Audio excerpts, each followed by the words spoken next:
L'évangile artificiel ou réel. 2 Timothée chapitre 4 verset 2. Prêche la parole, insiste en toute occasion, favorable ou non, reprend, censure, exhorte, avec toute douceur et en instruisant. Est-ce que je vis l'évangile artificiel ou je vis l'évangile réel? Et la question c'est de se poser, est-ce que les chrétiens sont artificiels ou superficiels? C'est quoi la définition de artificiel? Quelque chose qui n'est pas vrai? Ça dure un instant, c'est très bien. C'est une belle définition que je cherche. Ça dure un instant. Quelque chose fait de la main de l'homme? Imitation? Voici la question. As-tu grandi avec l'évangile artificiel ou l'évangile réel? L'évangile artificiel a une vie artificielle, un témoignage artificiel, une foi artificielle et aveugle. Être artificiel, c'est être vide et superficiel. Pas de profondeur, sans connaissance des faits bibliques, sans idéologie biblique, et de nombreux croyants, par l'aide du Saint-Esprit ce soir, c'est de se réveiller de leur sommeil profond et de commencer à vivre le christianisme vivant, réel et juste. Les miracles se font avec le réel. L'artificiel n'a pas de miracle. L'artificiel a l'imitation du vrai, mais ce n'est pas du vrai. Et aujourd'hui, nous vivons dans un monde où il y a trop de prédications artificielles, trop de prédications superficielles, trop de prophéties superficielles, artificielles. Dans l'artificiel, tu trouves la sanctification artificielle. Quelqu'un peut te dire, il est sanctifié ou sanctifié? Il n'y a même pas de sanctification.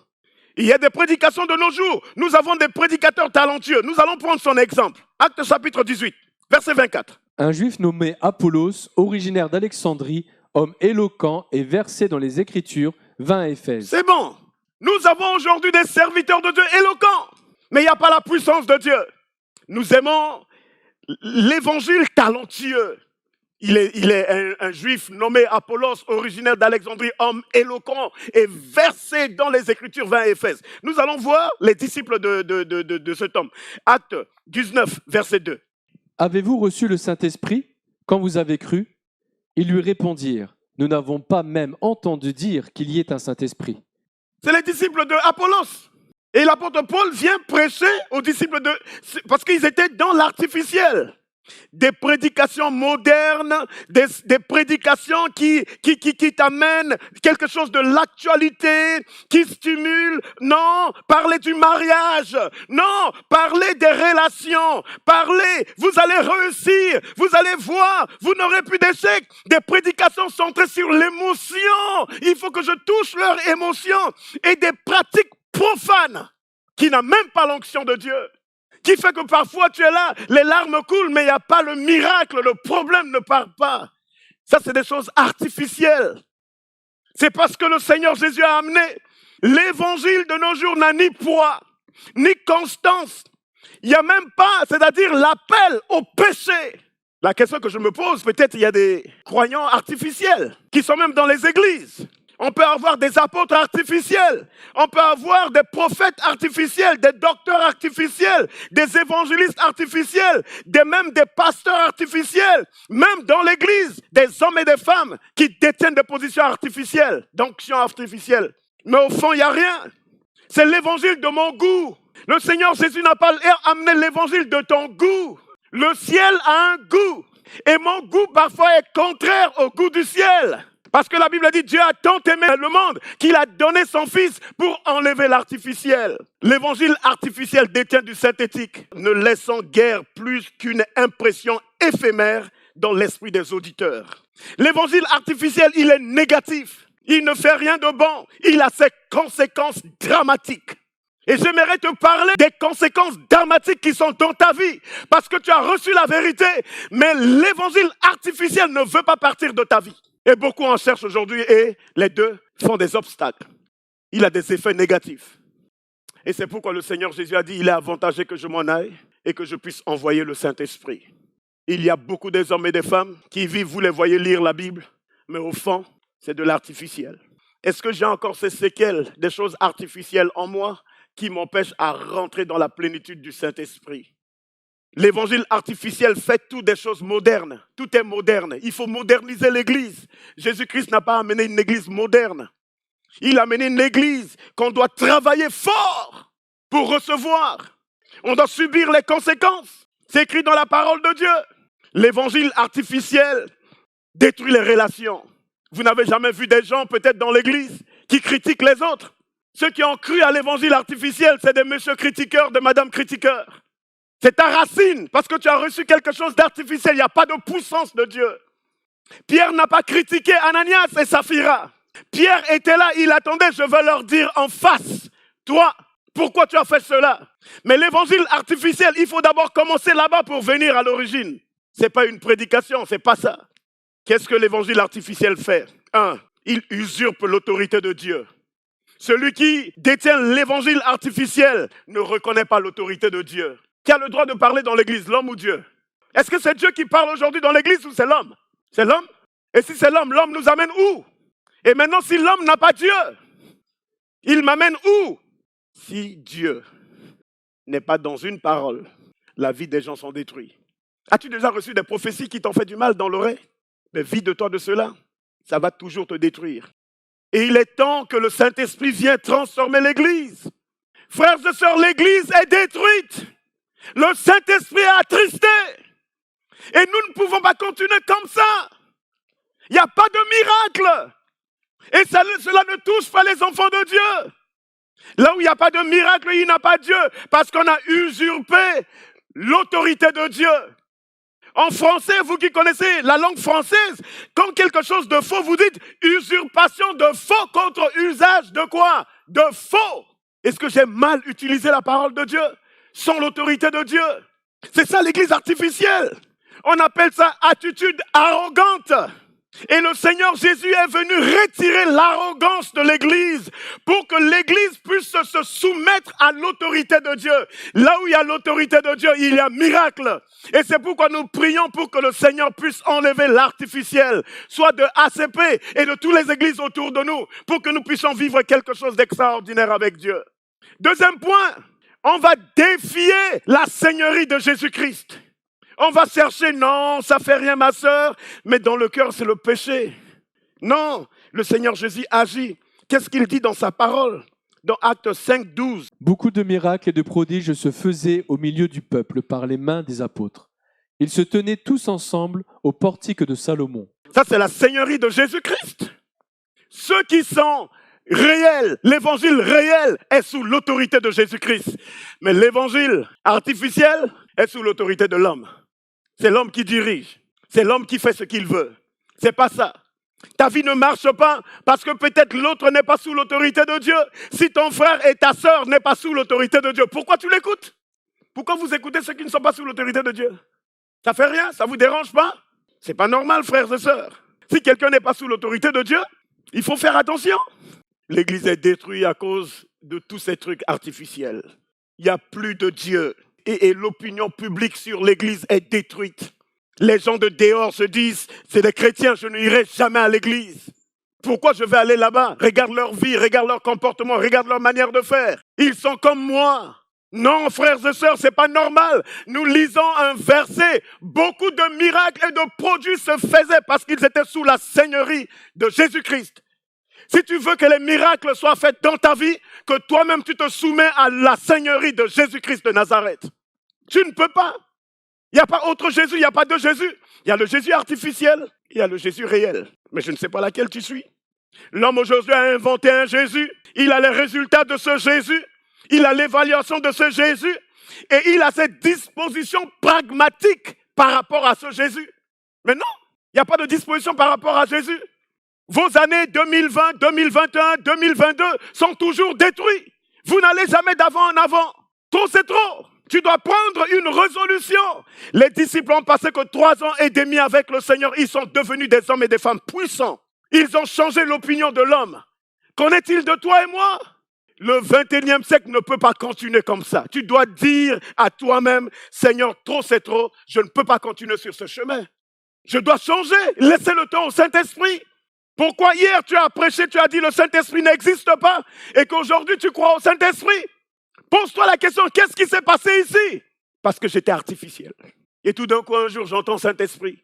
Même les accidents qu'on a dans la vie, il y a toujours des côtés négatifs. Il y a les problèmes. Le Saint-Esprit veut tout nettoyer.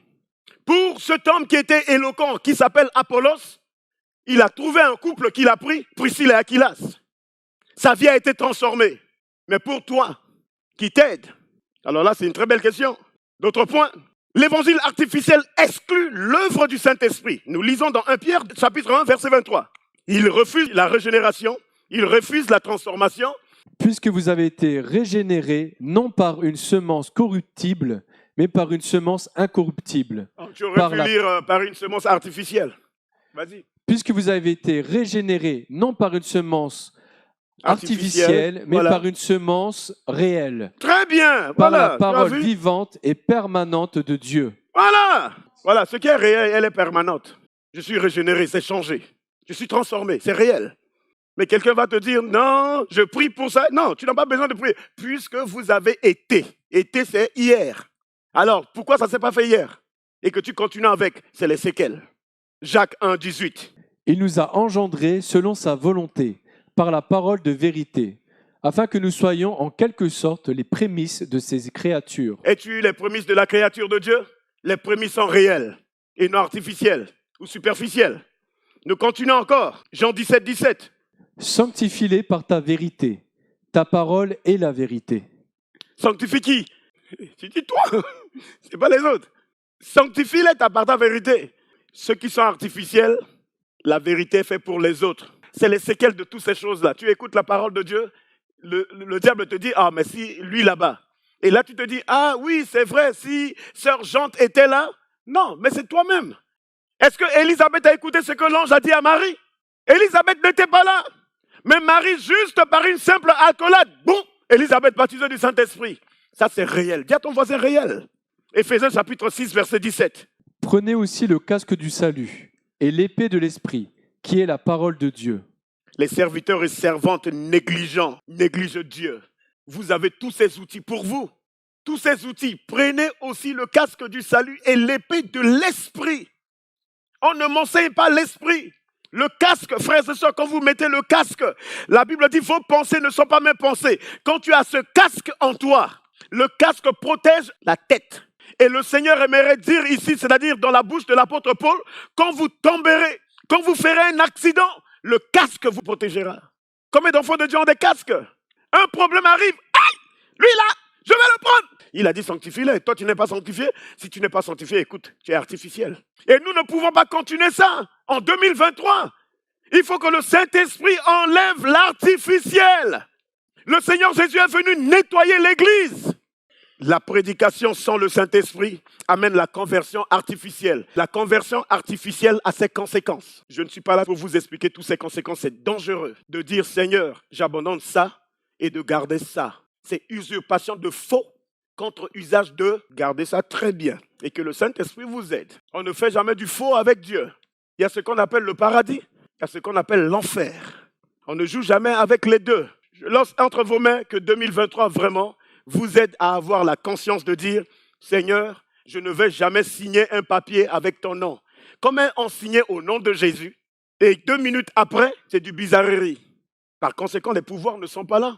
L'autorité n'est pas là. Vos prières ne sont pas efficaces.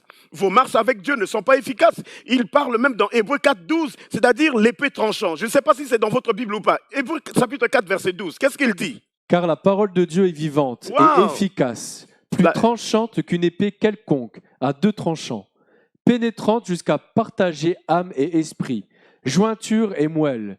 Elle juge les sentiments et les pensées du cœur. Soit je vis dans l'artificiel ou dans le réel.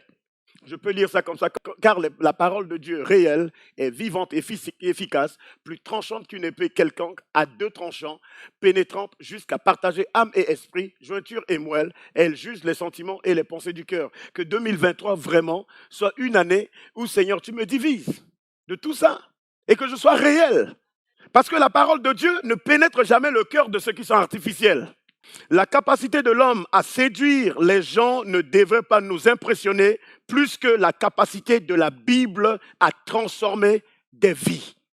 Si tu ne veux pas laisser la Bible transformer ta vie et à écouter des choses, voici les conséquences sont dévastatrices. Des dons artificiels, des sanctifications artificielles, la perfection artificielle, la soumission artificielle, la repentance artificielle, la prière artificielle, l'adoration artificielle, la louange artificielle, l'amour artificiel, le jeûne artificiel, la prière artificielle. Après, on a ce qu'on appelle la prophétie artificielle. Et là, ça va aider beaucoup, c'est la grâce artificielle. Et voici la question que je vais poser. Beaucoup de gens disent, je vis par la grâce de Dieu.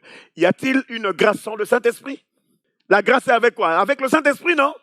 Alors, quelqu'un sans le Saint-Esprit va vous dire qu'il vit sous la grâce? Il y a ce qu'on appelle obéissance artificielle. Je t'obéis en face de toi, je te désobéis derrière toi. Et puis l'autre, c'est l'humilité artificielle.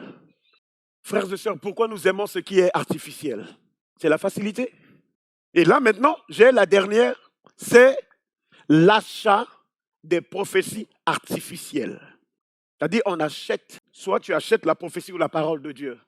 Faites attention, frères et sœurs. Hébreux chapitre 11, verset 26. Comment on minimise Dieu?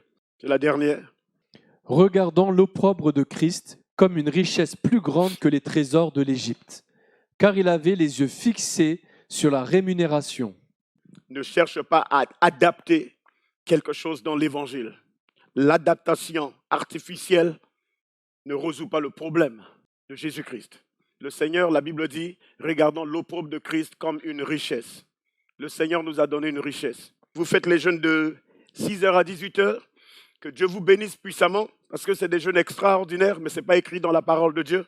La Bible dit, non, on ne doit pas retrancher, on ne peut ni ajouter. Je prie juste que nous ne cherchons pas l'adaptateur spirituel. L'adaptateur, il est artificiel, il n'est pas biblique. Que tu rentres en 2023 en disant, l'adaptateur n'existe pas dans le royaume des cieux. C'est le Saint-Esprit qui a été envoyé. Il est le prédicateur par excellence. Je dois refuser tout ce qui n'est pas biblique et me soumettre à la parole de Dieu. Que Dieu vous bénisse, frères, et que vraiment 2023 ne soit pas une année de désordre. Une année, excusez-moi l'expression, une année de sale évangile. Mais amenez l'évangile propre, l'évangile réel, l'évangile qui transforme. Parce que cela va détruire vos familles ne seront jamais transformées. On a des jeunes aujourd'hui qui vivent une vie médiocre. C'est parce que vous avez amené ce qui est artificiel pour dire que le Saint-Esprit sera derrière artificiel. Le Saint-Esprit n'est jamais derrière. J'ai jeûné 40 jours et 40 nuits. Ça a été le plus beau jeûne que je n'ai jamais jeûné dans ma vie. Ça a ouvert des portes extraordinaires. C'est un jeûne que tu planifies 1 an en avance. Prépare-toi bien spirituellement. Quand tu rentres dedans, ça transforme ta vie. Je vous encourage. Ce n'est pas difficile de ne pas manger 40 jours. Mais si quelqu'un vous a dit, je dois manger le soir, vous n'allez pas mourir, frères et sœurs.